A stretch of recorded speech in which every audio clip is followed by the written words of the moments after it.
All right, a very good evening. I want to be able to welcome you to another of our Health and its Preservation series with Dr. John Clark. We've been truly blessed by all that we've been studying, especially from Friday evening here. And we know that according to the writings of Ellen White, she says that there is a golden thread that runs through these Sabbaths. And I found that this particular Sabbath has been a particularly high Sabbath for us. And the Lord has been blessing us. We have the youth from Weimar University here at home. They were with us in Sabbath school, and they were here with us from Vesper service last night. So we had a tremendous study, and the Lord has been blessing that which we know He's allowing His people to be able to see as we come to the end of all time now. And things are picking up speed and momentum as we start to be able to see taking place around us. But we believe that the right arm of the gospel message has been giving us an opportunity to be able to prepare for what is soon to break upon this world, and which is why we are truly grateful for Dr. Clark and his ministry as well. And those of you who are joining us for the very first time, you know that this has been a tremendous treat for us to be able to study these truths. And if you'd like to get caught up, we do have a channel where all of this information and plus more is on our site at Zoom International Prophecy School. That's a channel. And you can specifically type in the playlist, which is Health and its Preservation with Dr. John Clark. But before we begin, and I hand the time over to Dr. Clark, I wanted to be able to read you something that was in our study for today, and I thought this was particularly helpful for us. Taken from the book Manuscript Releases, chapter 34, in the year 1893. Now, before I read this passage, I'm just going to offer a quick word of prayer.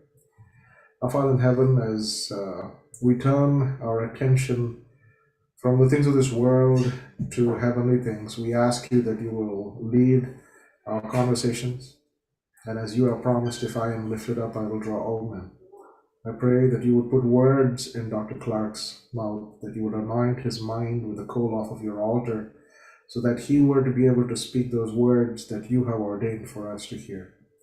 I ask you once again that these messages we hear would not just bring us an understanding about where we are in time and what our needs are, but also that we have hope that we can find in our Lord and Savior Jesus Christ as the author and finisher of our faith. Thank you for hearing our prayers. In Jesus' name I pray. In this particular passage, Ellen White talks about how we can be very indifferent to the souls for whom Christ is pleading in the courts above. She asks the question, shall our course be any different from the Pharisees, who were supposedly God's representative men here on earth, like the rest of the Jews were, or even the Israelites? But they would be so merciless, and they would have the spirit of Satan during the time when Jesus would come, that they were there only to accuse and to destroy. So she asks the question, or will you individually humble your own souls before God, and that stern nerve and iron be subdued and broken? Because she says Jesus is a compassionate intercessor, a merciful and a faithful high priest, who looks down upon finite man and woman, and then knows that they are subjected to the temptation of Satan, because he himself has endured Satan's wiles. The scriptures tell us that wherefore in all things it behooved him to be made like unto his brethren. He clothed his divinity with humanity, that he might be our merciful and faithful high priest, according to Hebrews chapter 2, verse 17 and 18, so that he could be able to help us to succor those who are tempted, to give us the strength and the power to overcome. Now with us, who are here as representative men, Christ is calling upon us to practice along those same lines. She says, you must never put on the cloak of severity and condemn and denounce and drive away from the fold of the poor tempted and even those who are struggling mortals. But as fellow laborers together with God, we are called to bring spiritual healing, and this we can do if we have the mind of Christ. One who doesn't faint, neither is weary. I want to be able to remind us that the reason we are studying this, and Dr. Clark has enunciated this many times, is for our natures to be transformed into the nature of the life giver. And I think that more as we study these truths, I believe that the Lord would be willing to transform our thoughts. Just bear with me 1 minute. I'm having a little bit of internet connectivity issue. Hopefully this solves my problem. But we want to praise God for His Word and His truths that are fresh every time we were to be able to read it, and we find something new and phenomenal as we study these messages time and time again. But let's pray that the Lord would be able to work upon our hearts, that we would be transformed and have the mind of Jesus Christ, inasmuch as we are called to be His representatives. Dr. Clark, thank you for being here, sir. This time now is yours. Well, thank you, Dr. Prostate. Let's see if I can get my screen share up here and running and my PowerPoint up and going. There we go. Prostate cancer, mending the fence before the horses get out. I guess that's another way of saying an ounce of prevention is worth a pound of cure. So, reminds me, I had a patient came to me after visiting Loma Linda and one of our other lifestyle centers. And he said, the Lord told me that this disease, this cancer is not unto death, but nobody believes me. Can I come to your institution and get healed? And I said, well, why did they say that they didn't want to take care of you? Well, Loma Linda said it's outside my prostate, it's in my bladder, it's everywhere. Another sanitarium said, well, if they say it's inoperable and it's not curable, there's not much we can do.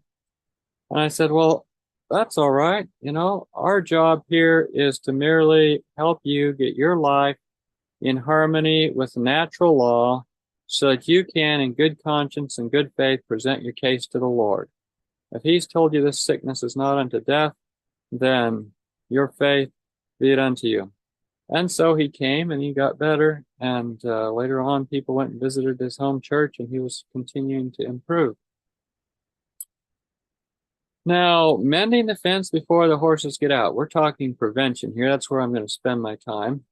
I might touch a little bit on therapeutics, but we're really talking about how to, keep this thing good all the time, and so it doesn't get sick. So what we want is natural, safe, effective prostate health.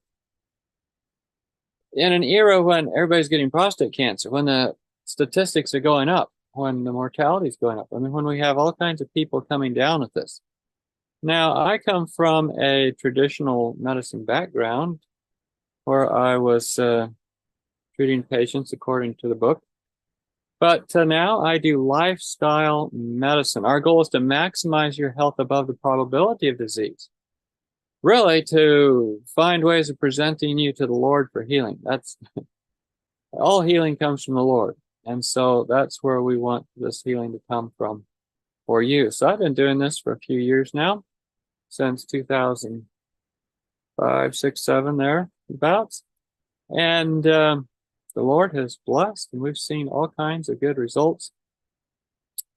So what lifestyle improvements would it take for you to avoid or reverse prostate cancer? That's our question. What lifestyle improvements? And really, it's more than a pill. I mean, A lot of people would just like a quick fix. Just give me a pill. And I want the pill that will be the most effective regardless of what it costs. And hopefully somebody else will pay for it so I don't have to pay for it.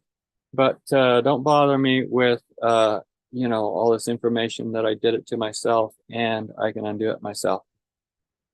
But lifestyle medicine is about changing what you do. And so we're going to talk about the causes of prostate cancer, what lifestyle improvements can prevent prostate cancer, a few tips, what to do if you get prostate cancer. Now, how common is prostate cancer? Well, American Cancer Society statistics, other than skin cancer, prostate cancer is the most common cancer in American men. Obviously, it's in men, not in women. So there's about almost 300,000 new cases of prostate cancer per year, over 30,000 deaths per year from it. And the incidence rate has increased by 3% per year overall and by about 5% per year for advanced stage prostate cancer. So the increase continues. It's kind of like inflation, right? So about 1 man in 8 will be diagnosed with prostate cancer during his lifetime. And it's more likely the older you get. And so keep that in mind. The average age of men when they first get diagnosed is about 66 years old. So it's, later on in life. Prostate cancer is the second leading cause of death in American men, behind only lung cancer. About 1 man in 41 will die of prostate cancer. So that's quite the numbers, Now let's talk about PSA again. This is prostatic specific antigen. And the levels are measured in terms of the amount of PSA per volume of fluid tested. So nanograms per milliliter. That's what we're talking here. And so what is the number that we start getting excited about? It's after 4. So when you go over 4, then the doctor kind of starts saying, well, let's do more tests because we might have something going on here that we'd want to know more about. Now, as we mentioned last time, the percentage of free PSA compared to total PSA has significance because if you have more free, then we said you are free in that it's more likely to be benign prostatic hypertrophy rather than full-blown cancer. Although, as we pointed out last time when we talked about benign prostatic hypertrophy, that disease carries with it a very high risk of cancer. It's sort of like the first step toward cancer. So if the total PSA is higher, then we're looking at probably dealing with cancer. Now you might be saying, yes, I know I'm in trouble. It's in my genes. I got it. My parents had it. My dad had it. My grandpa had it. Well, adherence to healthy lifestyle reduces the risk, especially of metastatic prostate cancer and death. So what we're looking at here is if you have a high genetic risk, it does increase your risk.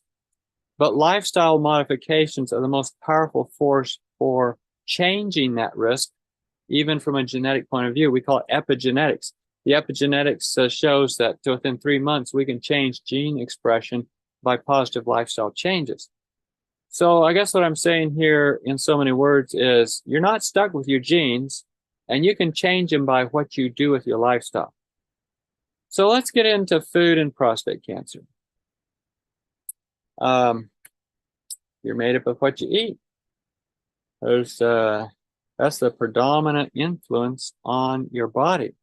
So consumption of certain nutrients, especially saturated fat or trans fat, and food products like processed meats leads to the disruption of prostate hormonal regulation, induction of oxidative stress and inflammation, and alteration of the growth factor signaling and lipid metabolism, which all contribute to prostate carcinogenesis. What's all that all about?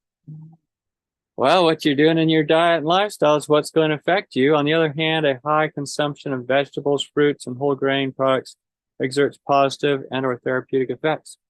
Special bioactive functions are assigned to compounds such as flavonoids, lycopene, and so forth. So we want to eat a good diet, and meat is not going to help you. The greater total meat consumption, the greater your prostate risk. And so you can double your risk of prostate cancer by eating more meat. I mean, this is serious. This is a big part of it. And some people suggest, well, you know, I'm on a low carb diet, a keto diet to lose weight or, you know, to satisfy some other problem. But low carb diets are not helpful for prostate cancer. Prostate cancer is more dependent on its metabolism on a keto diet. It likes those ketones and it's more dependent on them than on glucose. So, whereas with brain cancer, we sort of like to push toward low glucose diet. For the prostate cancer, you know, if you're going low carb, your prostate cancer is going to grow more.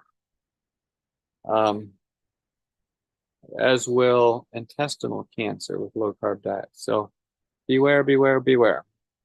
Now, there's something that's very popular these days, and that's counting the bacteria in your gut and calculating their effect on other parts of your body. And so the gut prostate axis is interesting, and what leaky gut does to you. Men with high risk prostate cancer share a specific gut microbiome. In other words, they have a constellation of bacteria down there that suggests that they're going to get cancer. Gut dysbiosis caused by the leakage of gut bacteria metabolites such as short-chain fatty acids and lipopolysaccharide results in prostate cancer growth. If you have the wrong bacteria down there, you're going to have more prostate cancer. Gut microbiota also play a role in the metabolism of androgens. And you remember, androgens played a role in benign prostatic hypertrophy. Androgens play a role in prostate cancer. And so if you have certain bacteria down there, it's going to tend to shift your metabolism of androgens, which could affect the castration-resistant prostate cancer. So what do I do to make sure I have the right bacteria down there? Do I need to eat some of them every day in the sense of a probiotic? Well, no. You need to make sure you are feeding the right bacteria down there. And it won't be with the things pictured in this picture. It's fried foods, meats, cheeses, condiments, white bread. What you want is good whole grains with whole fiber. You want good green leafy vegetables, especially things like chicory, well, any green leafy vegetables. And then good fruits with fiber. These will help your gut. So one of the problems with the bacteria being out of whack is it increases inflammation. There's a number of things that increase inflammation. Dietary patterns that increase body inflammation increase prostate cancer by 230%. And this is a whole study in itself. I should probably do a whole talk on body inflammation. It increases aging, it shortens your life, it increases your number of diseases, especially autoimmune disease. Animal products do this, fermented foods do this, high fat and fried foods do this, processed foods that lack naturally occurring antioxidants. These will all increase the inflammation in your body, and voila, up goes your risk of prostate cancer. And I mean, that's just sad facts. And so thinking of high fat foods, cheese. I mean, this is fermented high fat food. This is like putrefied. And so eating cheese is a risk factor for prostate cancer. And it's got a lot of oxidized fermented cholesterol in it. That's especially dangerous. So when you think prostate cancer, think pizza, huh? Think cheese. It's a problem. And what about, that's fats. How about sugars? Well, sugar sweetened beverages or 100% fruit juice. They all significantly increase the risk of prostate cancer. But I thought juicing was good. Who told you that? It's not good. And it's no better than a lot of sugar sweetened beverages in many respects. And you can look back at one of our talks on juicing in the past. What about eating in the evening? Society loves an evening meal, but really the meal to focus on would be breakfast, not an evening meal. Eating an early supper or dinner with at least 2 hours between the end of the meal and going to bed reduces the risk of prostate cancer. And I'll just say skipping the supper would make it even better. So eating supper or dinner immediately before going to bed increases prostate cancer growth. Well, how many hours do I need between supper and going to bed? Well, I would say 3 hours. If you didn't skip it, the best would be to skip it. But if you didn't skip it, you put 3 hours in between. Does it depend on what I ate for supper? It sure does. If you ate vegetables for supper, you need at least 5 or 6 hours before going to bed. If you eat fruit, then you need 3 hours before going to bed. So keep that in mind. Now, there's another factor, and that is your environment, what you're looking at. Here I am on this computer talking to you, and I have a blue light. Well, computer screens are a bit blue. Blue light at night. The risk of prostate cancer risk doubles with exposure to light at night. What it does is it wipes out your melatonin, and your melatonin is very anti-cancer. And so if you wipe out your melatonin, that's going to be a problem. Supplements, should I take them? Supplements with selenium, which is very common. Iron, very, very, very, very common. Copper, magnesium. Magnesium. Yep, magnesium can increase prostate cancer. The studies show this. I mean, I'm just giving you what's in the studies. And so you really weren't made to run on supplements.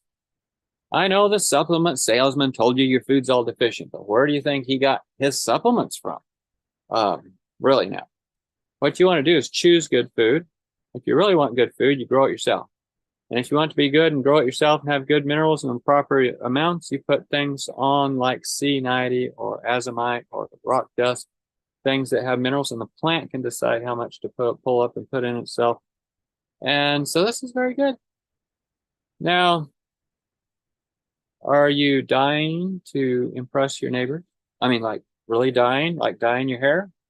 Well, men who use hair dyes have a 77% higher risk of prostate cancer than men who do not dye their hair. Why is that?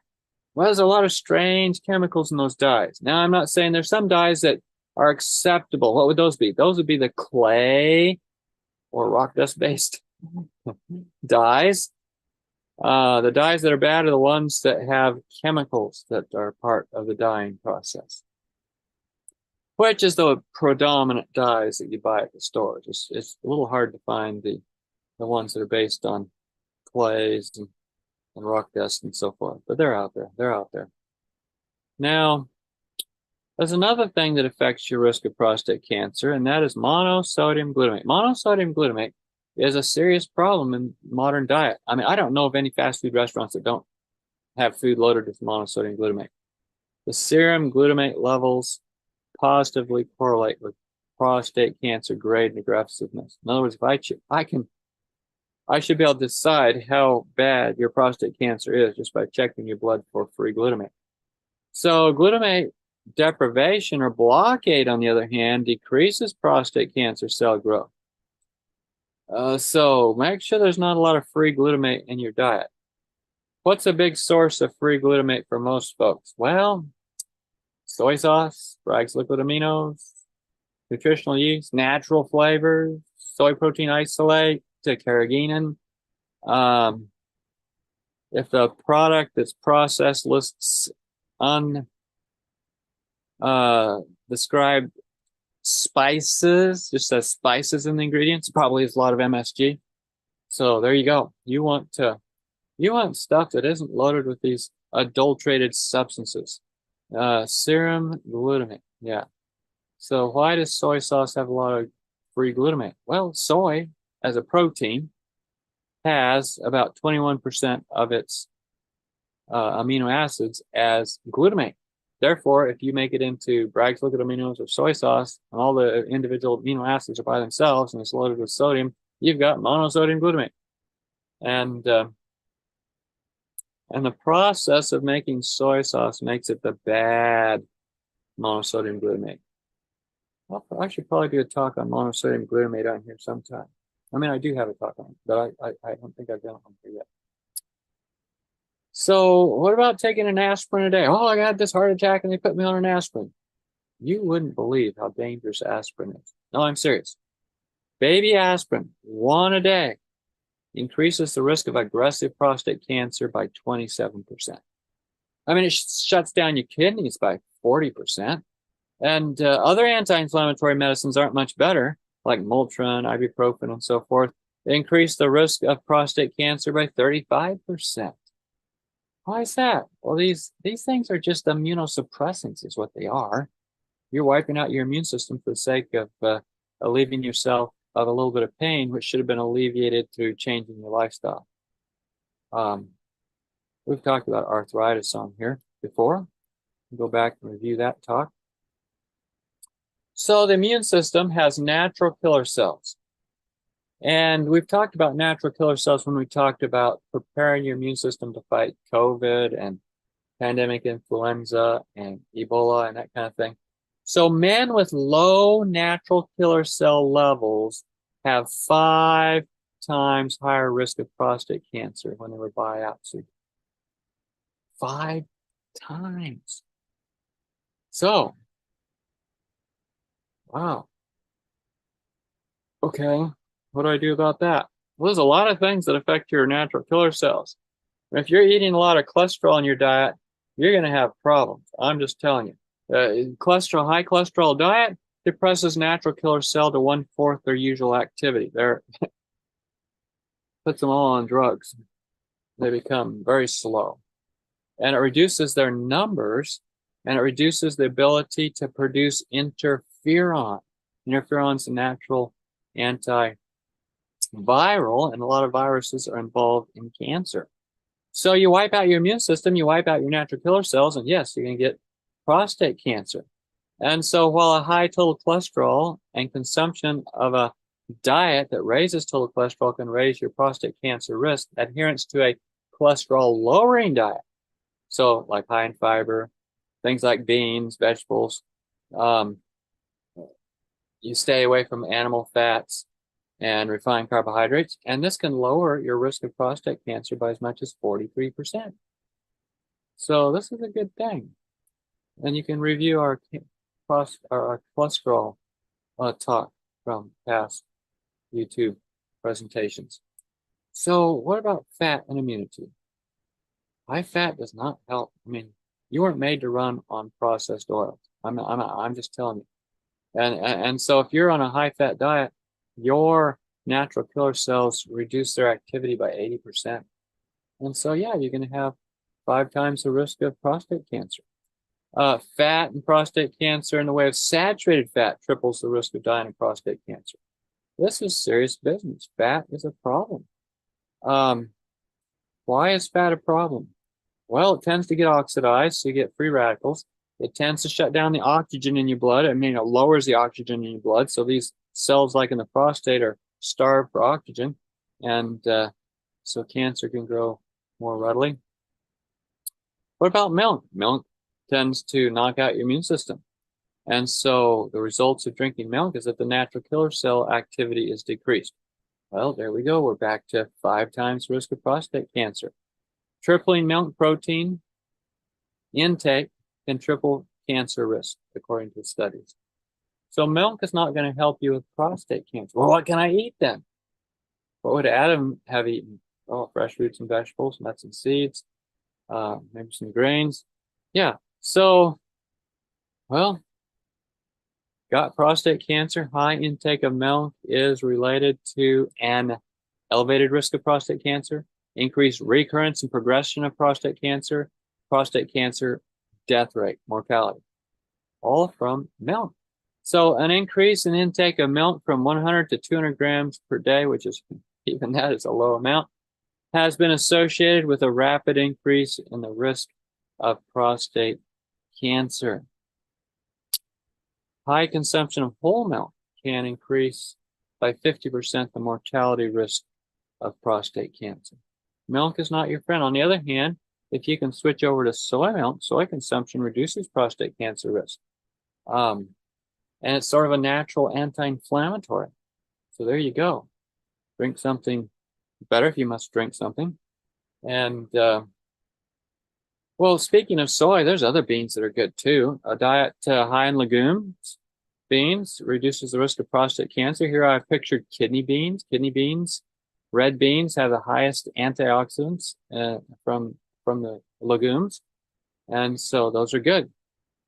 Now, a lot of people live in houses that aren't that healthy, and the biggest thing in the houses that can cause trouble is mold. Mold in the bathroom, mold on just dust that collects under your couch, mold that collects on dust and on dust bunnies that are in the corners of your house. This all fosters mycotoxicosis or mycotoxins. And so mold exposure in water damaged buildings reduces natural killer cells and initiates the inflammatory process. So if you live in a home with a mold problem, your risk of any kind of problems is going to increase, and especially your natural killer cells will be suppressed and your risk of prostate cancer goes up. If you live in a brand new house with all kinds of chemicals from new carpets and drapes and insulation boards and paints and so forth, then these new materials have lots of volatile organic compounds. These suppress your natural killer cells, more likely to get prostate cancer. Just thinking about mold again, my stepfather started having prostate problems, benign prostatic hypertrophy, and discovered there was mold in the basement. And it was the mold in the basement that was increasing his prostate problems. Now, what are some good things? Fresh, negatively charged ions in fresh air. You see, negative air ions, which are especially in fresh air near bodies of water, significantly improve your natural killer cells and reduce the number of disease-causing microbes in the air or viruses that could affect the prostate. So this is an important concept. And I just want to, emphasize this. Fresh air is one of the 8 natural doctors we talk about. And so you want lots of good air, and you want to make sure that you don't have stale air or air with junk in it. This is really important. So I just want to emphasize that, because people don't get fresh air these days. They live in their house and it's cold outside, so they have on the heaters, and they have these heaters that just recirculate the air in the house. When are you ever going to get any new oxygen? And then they jump in their car in their garage, push a button to open the door, drive out, drive to work, go into their workplace, and usually it's indoors in the winter. And so they don't get any oxygen, no fresh air, no negative ions. And, the process goes on and on and on and on. It's like we hide from fresh air. Why are we hiding from fresh air? When they studied rats that they gave cancer to, the ones that they put outdoors, their cancer grew half as big, half as fast as rats that lived indoors. You want to be an outdoor rat. And there's certain occupations like farming, where people live outside and work outside, and they have a lower risk of prostate cancer, lower risk of lung cancer for that matter. So, on the other hand, living in a big city, living in modern situations, modernization and metastases go together. Go figure. More prostate cancer cures with more city living, urbanization rate, we call it, factories, industrial enterprises, affluence, GDP, modern healthcare, number of hospitals per 100 people. Oh, you mean the more hospitals there are, the more cancer there is? Well, yeah. Interesting statistic. You're probably saying which came first, the chicken or the egg? Well, we're saying the egg came first. Well, no, we're saying the chicken came first. Well, no, we're saying that the more hospitals are, the more prostate cancer there is. That's a whole nother discussion.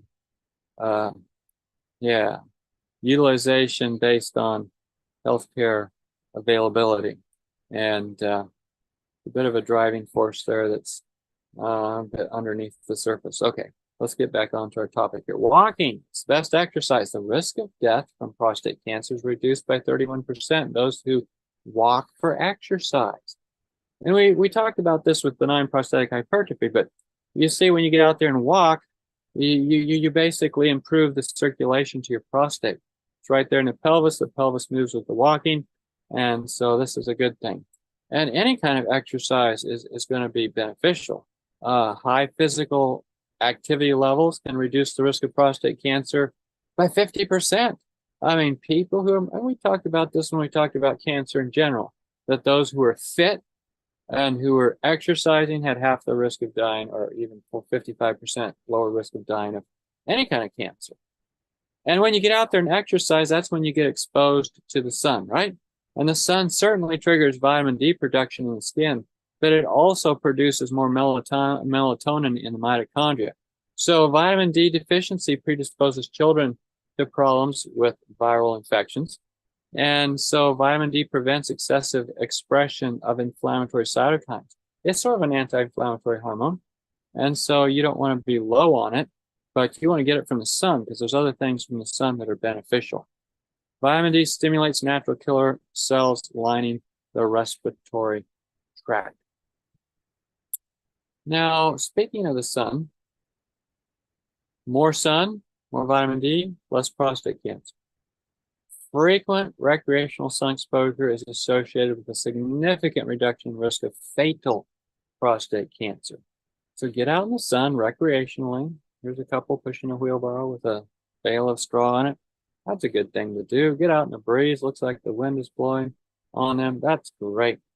And so vitamin D deficiency and the immune system, these are, important things to think about. But there's other vitamins besides vitamin D that if you're low in, your natural killer cells, which help fight prostate cancer, will also be low.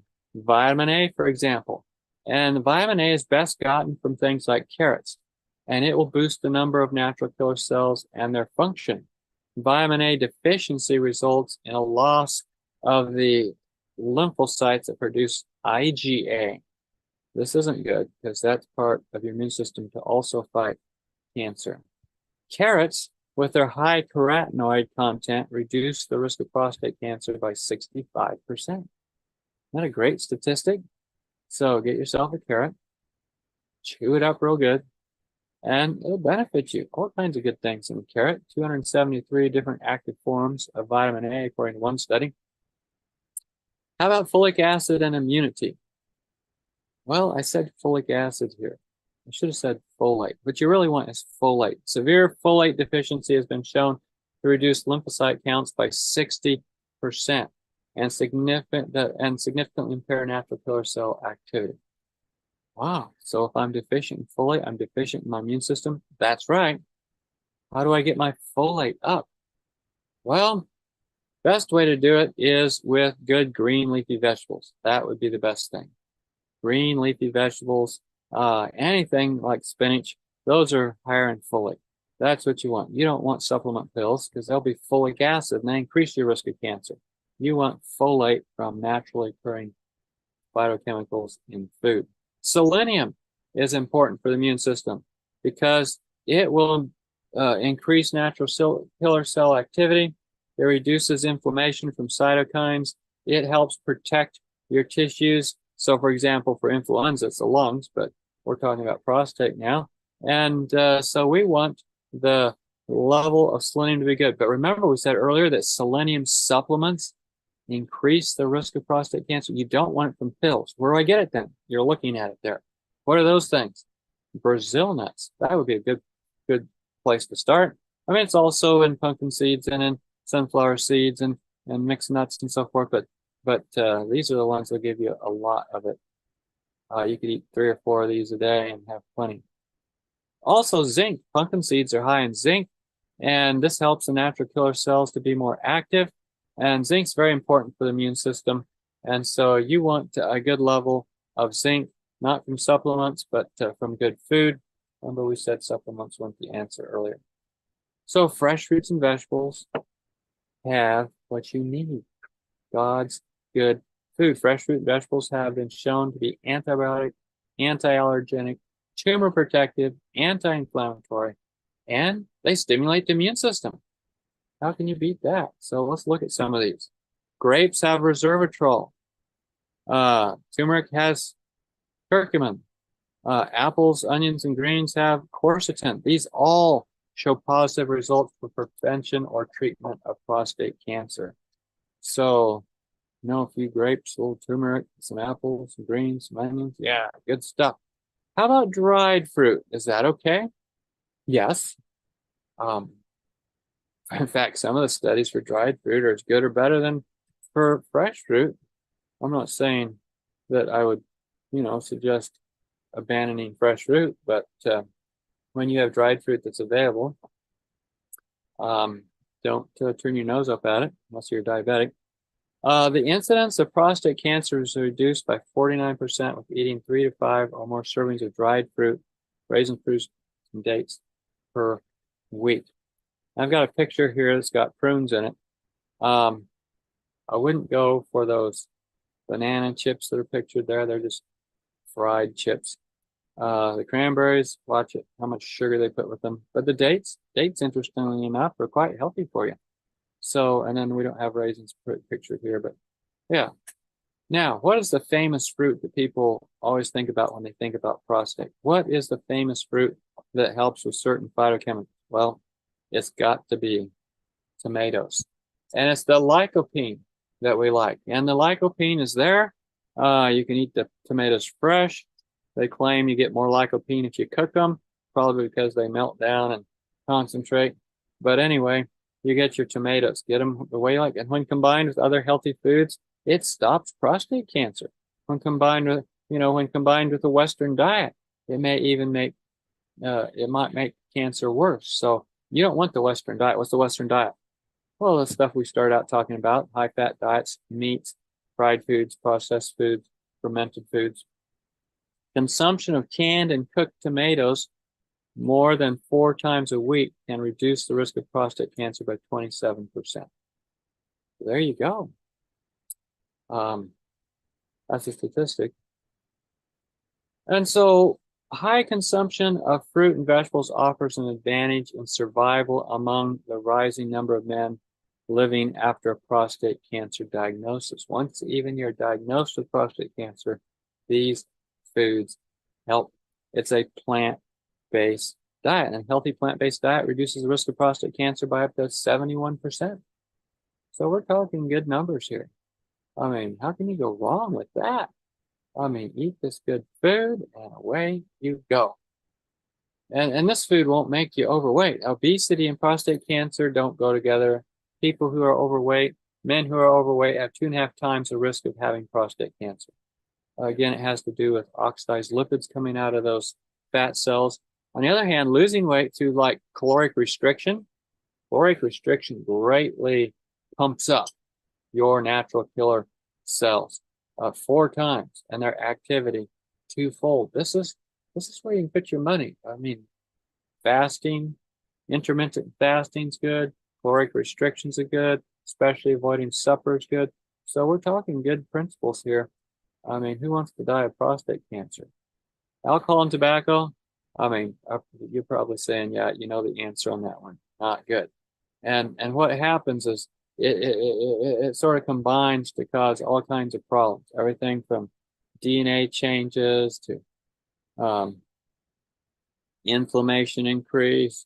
I mean, we recommend immediately quitting alcohol for patients diagnosed with prostate cancer, what this study said. And so how about tobacco?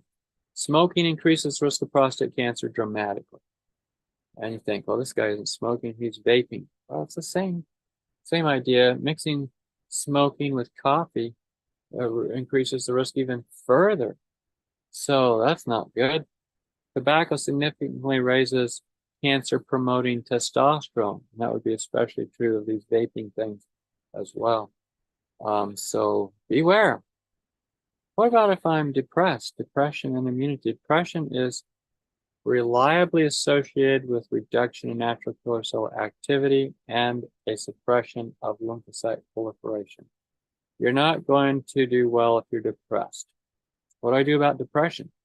Well, that's a topic for a whole nother subject. But the cure for depression is not a deficiency of some antidepressant drug. It needs to be addressed through lifestyle changes and thought pattern changes. But we'll have to do a talk sometime on depression. That would be worthwhile. Stress and respiratory tract infections. And respiratory tract infections are an indication that your natural killer cell activity is not good. And so when you get stressed out, the stress hormones such as cortisol reduce the natural killer cell activity and your levels of antibodies from your lymphocytes. The number of respiratory tract infections, for example, increases with increasing psychological stress, and by the same token, so will your risk of prostate cancer. Psychological stress, such as experience at work, can significantly increase the risk of prostate cancer, according to studies. Now, being with friends is actually helpful. Prostate cancer risk rises for socially isolated people, probably because they're probably also inactive. Stable, active marriages reduce prostate cancer risk. So there you go. Happiness is a cure, right? A merry heart doth good like a medicine, but a broken spirit drieth the bones. What about if I have a vasectomy? How does that affect me? Yes, no? Well, statistically, that doesn't help your risk of prostate cancer. You see, when you tie those tubes, those sperm don't just quit being made. They keep being made, but now they have to go through an inflammation process to be reabsorbed. It's like having a graveyard down there happening all the time. I know that sounds a bit, gross, but yeah, that's what's happening. And so it's a bit of a trouble. How about if you reverse the vasectomy? They're doing that these days. I don't know if there'd be a study that would confirm what the impact would be on prostate cancer on that as yet, but that's something to think about. Well, let's talk about therapy for a little bit. Prayer. Prayer is number one on my list. You see that on my list? It's number one, prayer. I am the Lord that healeth thee. Is God going to heal you? He likes you to ask. It's been made a condition of receiving. So you ask, you pray, and then what do? Well, fever baths are good. The goal would be 105 degrees for 45 minutes. It causes about 95% of the cancer cells to go through programmed death or apoptosis to quit living. Hot and cold sitz baths are very good. So I do fever baths twice a week, hot and cold sitz baths the remaining days of the week. Herbal teas. Good ones are licorice, turmeric, Artemisia annua. Charcoal suppositories. I talked about that last time with benign prostatic hypertrophy. Basically putting a charcoal poultice into a syringe, a big catheter tip syringe, and injecting it up your rectum before you go to bed at night. And then it passes with your next stool. How about diet? Well, I've mentioned most of them there previously, but let's just go through it. Apples and onions because of the quercetin. Soybeans because of diadazine. I'm not probably saying that right, but anyway, genistein. Grape, mulberry, and raspberries because of the resveratrol. Pomegranates, tomatoes with lycopene, red bell peppers, capsaicin, the cruciferous vegetables, which have all kinds of phytochemicals that are helpful, red cabbage, and berries high in good phytochemicals, lots of raw, fresh, high fiber, nutrient dense foods. That's what you want. And we've talked about a lifestyle choices program here before and pandemic prevention. You can go look up those videos. Lifestyle choices is how to put this all into a day. So the goal with fever bath is definitely to get up to 105 degrees and hold it there for 45 minutes. You won't get that the first time, won't get that the second time, but I've had people get higher than that for longer than that, but so it's not impossible. But this is very, very effective, especially in prostate. There's a lot of information on the internet about hyperthermia and its effect on the prostate. Some of them shoot for higher temperatures even than 105. Loma Linda used to shoot for 107 in the day, but that's in the day. Sitz baths, and 3 minutes hot, 1 minute cold, alternate 5 times, end with cold, And this is a natural means that you use in accordance with God's will, and it brings about, well, if he asks you to do it, like dipping in the river 7 times for Naaman, it will work, right? We ask for a miracle, and the Lord directs the mind to some simple remedy.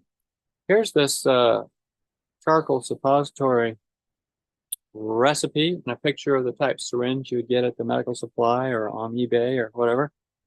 And so 1/4 cup of water, 1/8 cup of charcoal powder, 1/2 teaspoon of psyllium powder, and you mix it up good and put it in the syringe and inject it up the rectum. Or you can do a cooked up version with ground flax, 1 cup water, 3 tablespoons ground flax, 3 tablespoons charcoal powder, less activated charcoal powder, and bring it to a boil and then let it cool.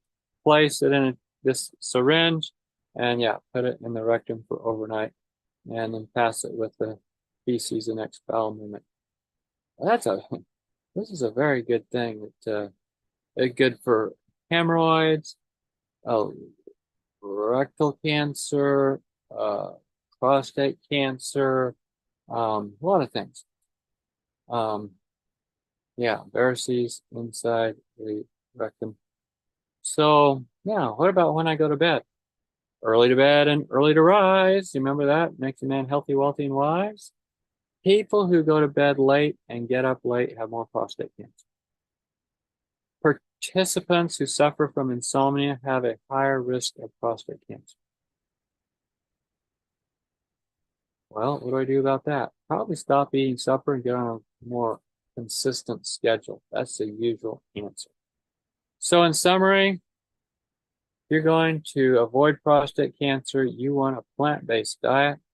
You want to exercise regularly out in the fresh air and sunlight. You want to get your rest at night. A lot of good things here. You want to drink your water. Avoid the things that are going to cause cancer.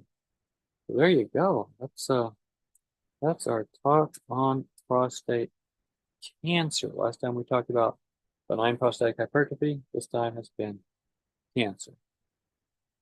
So let me take that off there. Go over here and unshare my screen and go back to Zoom. There we go. All right. All right, thank you, Dr. Clark. Another eye-opening series to be able to look at. I was just looking at the different type of treatment modalities that the world offers for the second largest cancer among males, other than second largest cancers, period, in the United States of America. I think the first is non-melanoma skin lesions or skin cancers.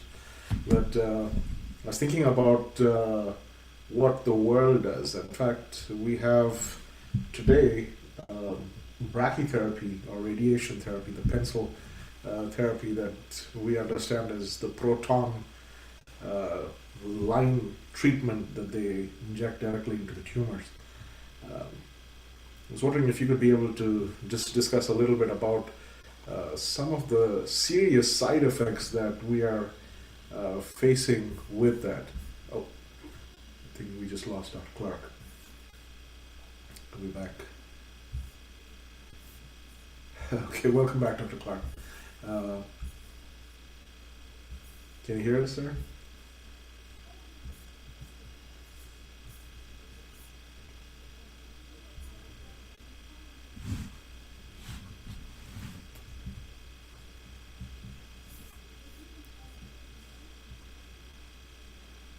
My connection. Yeah. Can you hear us then? Can you hear us? Okay.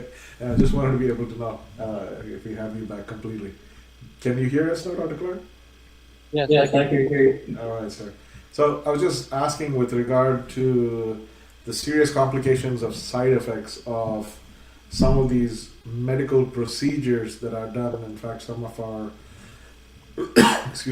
some of our leading medical facilities in Adventist healthcare as well seems to encourage men to be able to go along the lines of proton treatment. therapies, and I have concerns about that. But I would like for you to be able to speak a little bit along those lines, Dr. Clark, if you could. Right. Right. The The has a lot has a of lot of information it to to offer, offer. and so it's a challenge with the modern medicine. What's going to happen? The first line of therapy is going to be hormone pills that either block them or give you different hormones. Anytime you mess with hormones, you start messing with everything those hormones were controlling in the body, and it's a bit of a mixed bag about what the outcome is going to be. Then they start in with trying to treat um, the effects of the cancer, usually the same thing as benign prostatic hypertrophy. So they might try a rotor-rooter or a laser treatment of the prostate.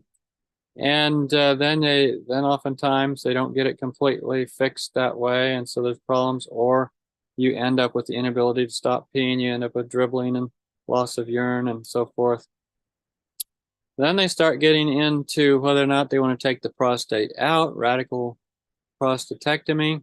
And of course, that can greatly mess up a man's life with his wife, whether or not he can achieve an erection.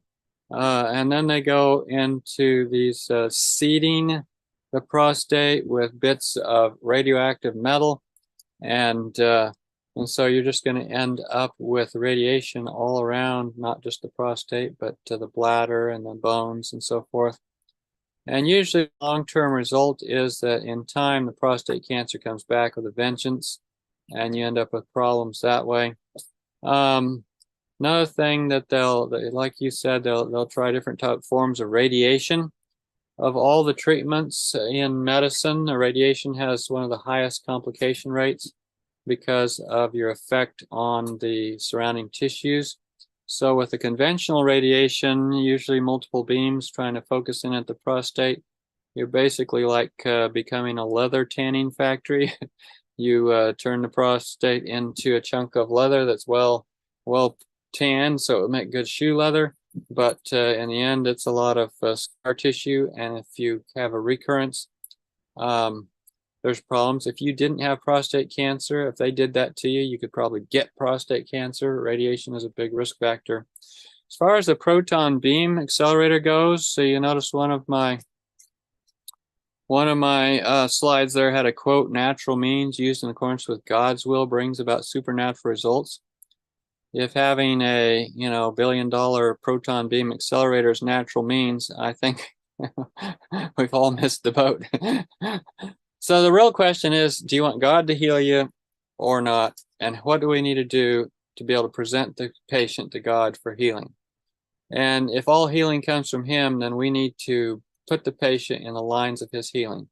And he's chosen to work through simple natural remedies, not in and of themselves, but in conjunction with his will.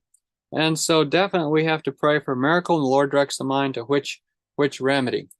And so he only directs you to things that would fit within his model. I think we did a whole talk on medical interventions, which ones are of God's approval.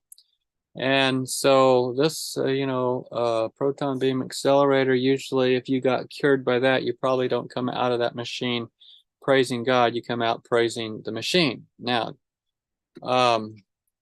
so when I was a medical student, they were still building this proton beam accelerator. And so if, even that part of the hospital you could walk through, and I remember walking in there and looking at all this fancy tubing and all these accelerators and these, gantries where they could focus the beam. I mean, I'm well acquainted with the whole thing and looked at it. And then later, as it got in production, they took patients down there and saw how the whole process worked.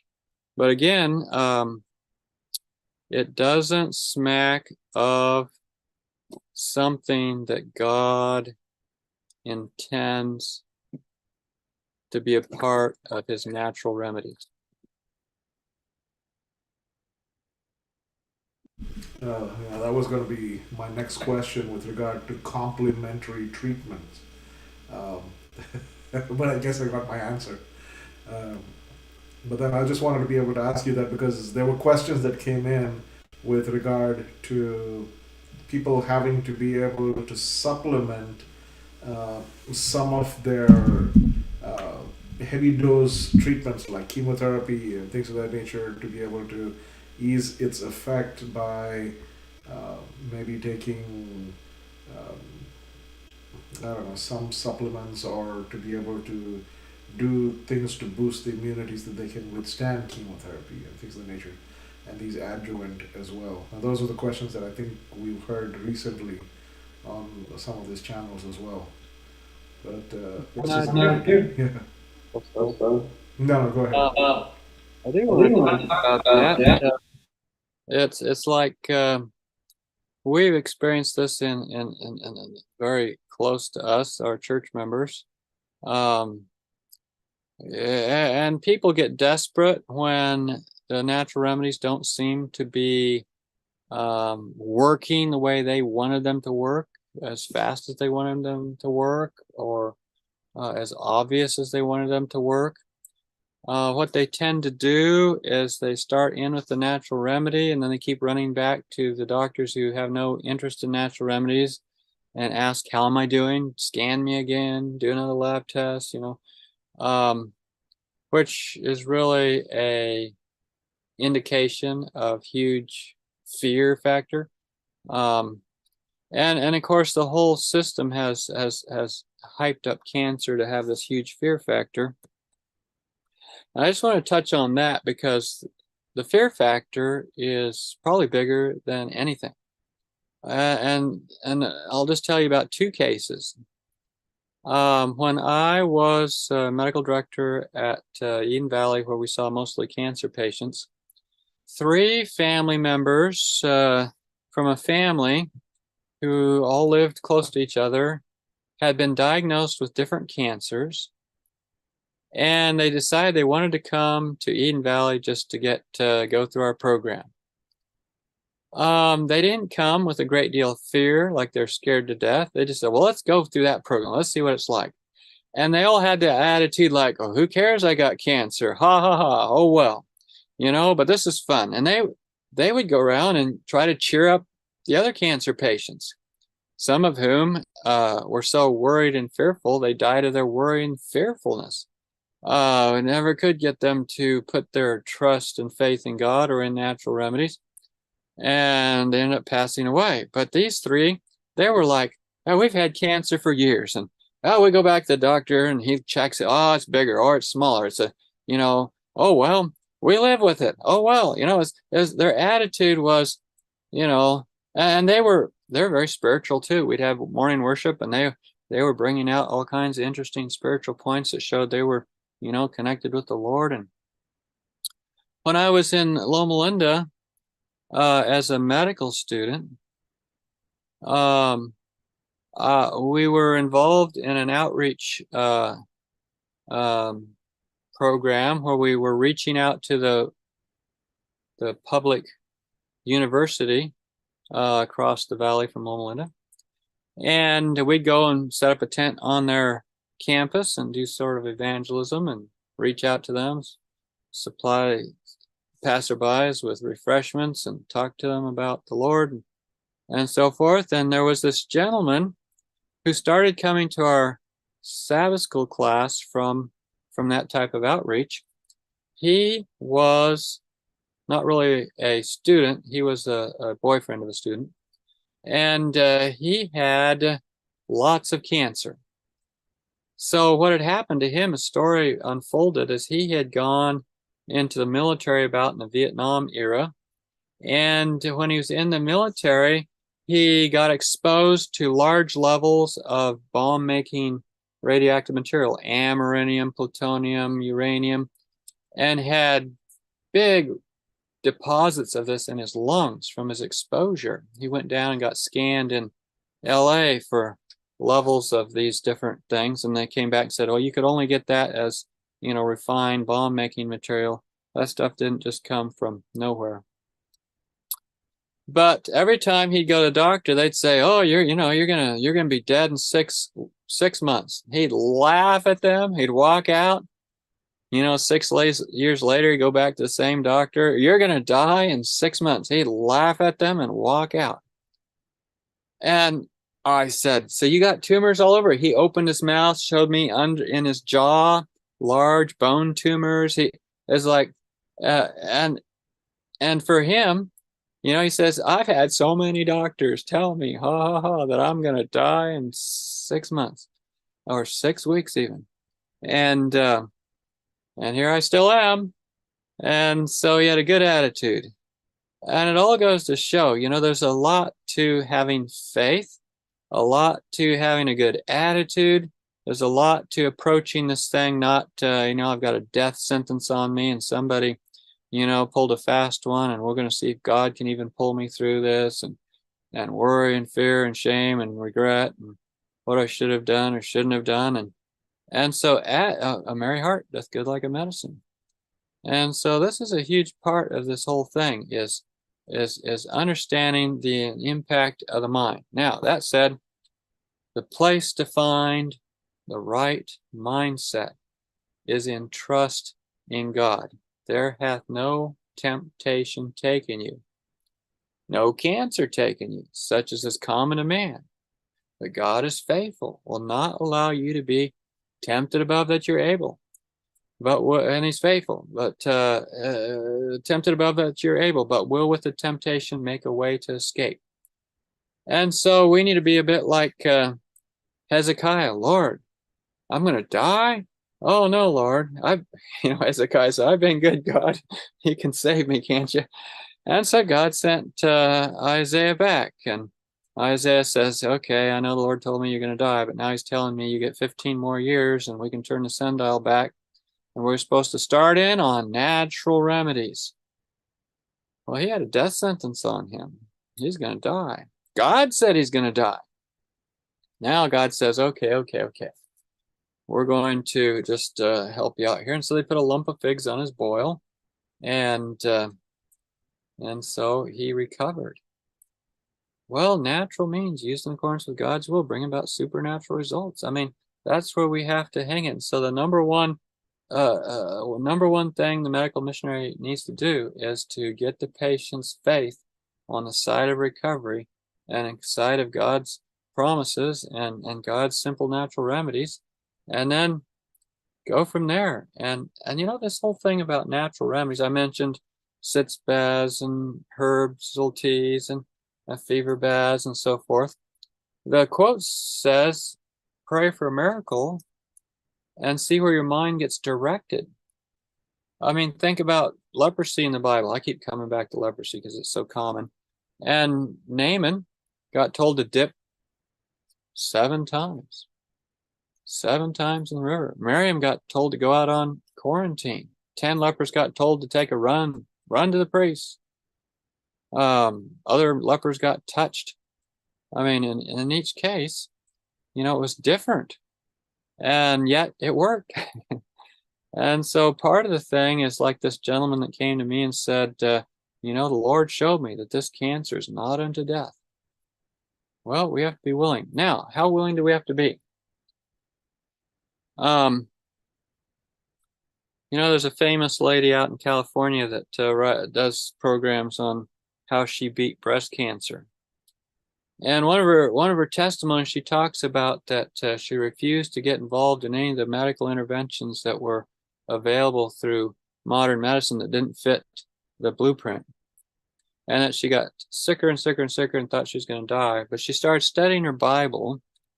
And in studying the Bible, her goal was to see, well, what does God say about his will to heal me and his disposition to leave me sick? Or what is his will about sickness? And after her big study on that, she came away with the conclusion, it's not God's will for people to be sick, and especially me. It's not God's will for me to die of this. And so when she finally fastened her faith on her study that God was not interested in seeing people die, that's when her cancer started going away. And she continued with her natural remedies, and her cancer eventually totally was gone. And so many people they don't get to a place that they're about to die with their natural remedies. They don't go to the Bible to find out what the promises are or whether God wants them to live or die. And I'm not sure if she concluded that everybody needed to live or everybody wouldn't die, but that for her personally, she felt that God was telling her through her Bible study that she wasn't one that God wanted to see die. So that's a very interesting approach, because I've had people, for example, I had a gentleman who got hypothyroid. He said, I am not going with modern medicine with the drugs that God says you shouldn't be going with. And so he refused to take thyroid medication. He got slower and slower, and so he was going so slow that he was just having trouble with even thinking or acting, and so this was a big problem. But he said, I am not going on these medications. I have to just continue with my program and see what happens. And so it was like he was just so slow. Answer so slowly that it made the meetings last twice as long. But in the end, I had a discussion with him. He says, well, I'm on the upswing now. I haven't taken the medicine, and they all said I was going to die if I didn't, but now I'm starting to improve. And so he was on the improve. I had another gentleman. He didn't have any problems, but they checked his blood and they said, wow, your B12 is way too low. It was like 70. They say you get below 350, you're in trouble. And the range is like 350 to 1,000 or something.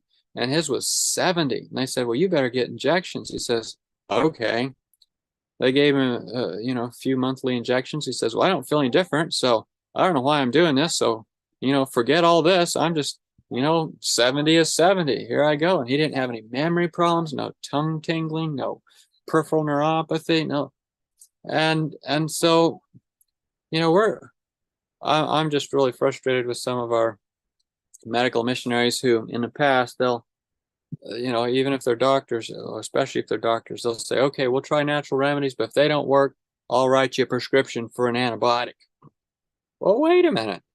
What you're saying is the real healer is, pharmakia. But the false healer, the one that we, might be able to depend on, but might not be able to depend on, that we'll just give it a try, is God and his natural remedies. It's like, whoa, okay, so, God's the small guy on the block, the big guy is pharmakia. Well, that's not a good commentary. How much faith does that show in God? That doesn't show any faith in God. That shows faith in things that, probably aren't going to do you a lot of good in the long run. Some of them mess with your mind. Some of them give you other diseases. So yeah, so when you get prostate cancer, what do? It's certainly going to test your faith. And so we did our whole talk on disease is a call to self-examination. Yeah, amen, Dr. Clark. I think Jesus also stated this when he wanted to be able to bring about healing to a few people. He says, be it unto you according to your faith. They did have to be able to definitely exhibit that belief that God would be able to bring about restoration and healing, not the faith in the doctors that kept them sick for many, many years. But yeah, I believe what you're saying is something that we need to be able to look up and see that it is God and learn to be able to place our trust. That was actually very powerful in your stories about that lady who, once she realized that it had to be God, then the thing totally reversed itself. We're looking at that this weekend as well. Are we willing to be able to reach that precipice where we say, like, Lord, not me, it's you, and willing to be able to jump off that cliff, so as to say, proverbially, and then be able to say, okay, Lord, like, you do what you need to do. Increase my faith, like, in this process. Like, well, thank you again, Dr. Clark, for this phenomenal study and for increasing our faith. But Go ahead, sir, if you have any closing comments, or maybe just end with a prayer first. Yeah. Yeah. Well, Well, praise God. There's a lot of help in natural remedies, but it's the God of natural remedies what you're really looking for. And then of course it's hard to be real confident in natural remedies if your whole life prior to that has been all about breaking all the rules. It helps to follow the advice that we've given in the way of prevention all along as well. So I would focus on, our title was prostate cancer, mending the fences before the horses get out. Be good to repent and start on a good lifestyle now, and not wait till you have prostate cancer to get serious. Let's bow our heads. Dear Father in heaven, thank you for your wonderful health message, for the fact that you care enough about us to tell us how to take care of our bodies, or it's really your body because we're bought with a price. And so, Lord, help us to take care of your bodies as you want them to be taken care of, to call on you for strength to do that, and in time of trouble to call on you for healing. And Lord, we pray that our faith will grow, our confidence in you will grow, and in the end, you will be the one that shines forth in your beauty. And we thank you in Jesus' name. Amen. Amen. Thank you again for being with us. Thank you, Dr. Clark, for a phenomenal presentation.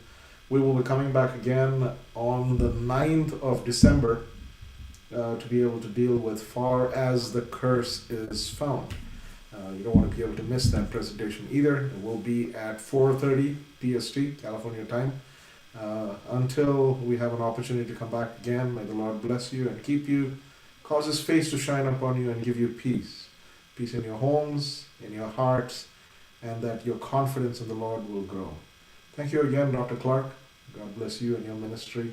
And those of you who would like to be able to find out more information, you can be able to look up Dr. Clark's information on his webpage at www.rev14.com, rev14.com. And while you're there, drop in a note on Dr. Clark and let him know that you're there thinking about your health. And if you have any questions or prayer requests, maybe even drop in a couple of comments about how you can support Dr. Clark's ministry as well. Until we get an opportunity to meet again, may the Lord bless you. And if we don't get a chance to be able to see each other here, let's look forward to meet each other on that sea of glass when the Lord comes to call us home. God bless you all. Have a good evening.